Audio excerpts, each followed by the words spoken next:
中国当局公布研究报告称，西方学者提出对维吾尔人实施人口灭绝政策毫无依据。中国新疆哲学社会科学网周四发表一份研究报告称，东突厥散近年来人口持续增长，其中维吾尔人口增幅和出生率均高于全疆平均水平。批评不久前德国中国问题研究者郑国恩所称中国政府压制少数民族出生率没有任何根据。今年6月底，郑国恩发表了题为《结扎、宫内节育器和强制性计划生育：中共在东突厥散压制维吾尔族人口出生率的运动》的调查报告，揭示中国政府大规模地强迫包括维吾尔妇女在内的少数民族进行结扎和带怀措施，甚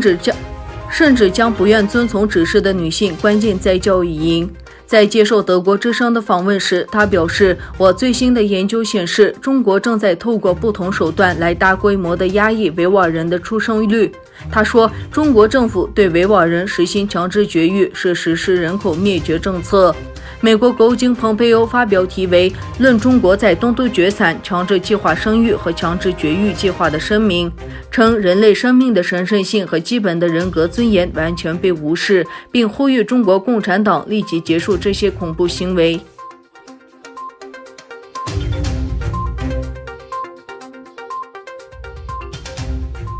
随着中国政府对维吾尔人的政治镇压在国际上日益被指责为种族灭绝，维吾尔人的问题正在重新出现在加拿大政府与中国的各种关系中。根据9月3日在萨德伯里星报上的报道，加拿大国会议员加内特最近加入了加中关系特别委员会。加内特在谈到自己的工作时强调了维吾尔人的问题。他说，最近我们一直在集中于维吾尔人在东突厥散或所谓新疆的大屠杀。加内特在一份声明中说，种族灭绝完全掩盖了东突厥散正在发生的一切。他呼吁加拿大政府承认这场屠杀。他说，我们不能忘记，我们从中国消费和进口的产品是现代奴隶劳动的产品。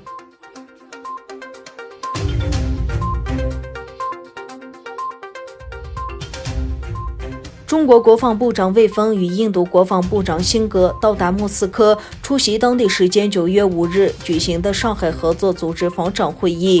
两人9月4日晚举行会谈。这是中印军队6月15日在拉达克地区的加勒万河谷爆发致命冲突后，两国高层官员首次会面。印度国防部在官方推特上说，辛格指责了中国方面大规模聚集军队和试图改变现状的行为，同时呼吁双方应努力尽快使一线部队完全脱离接触，在包括班公错区域在内的边境实现冲突降温。中印军队6月中旬在拉达克地区发生流血冲突，造成至少20名印度士兵死亡。目前两国军队依然处于对峙状态。在两国国防部长见面前几天，中印再次互相指责对方跨过实际控制线并引发冲突。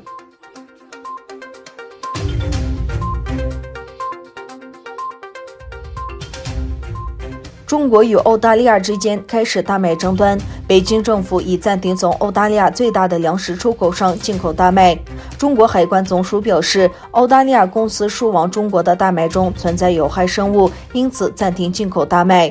澳大利亚公司为其产品进行辩护，并表示没有任何证据证明相关指控。公司与澳大利亚政府一起准备抵制上述决定。两国之间的大麦贸易在几个月前被加征关税，北京政府对澳大利亚进口的大麦加征80%关税。在加征关税之后，贸易额有所减少。禁止进口大麦会加剧两国间紧张局势。北京与堪培拉政府最近一段时间在地区和双边问题上相互指责对方。从南中海的边境争端到香港的事态发展和维吾尔问题，双方都在采取背道而驰的政策。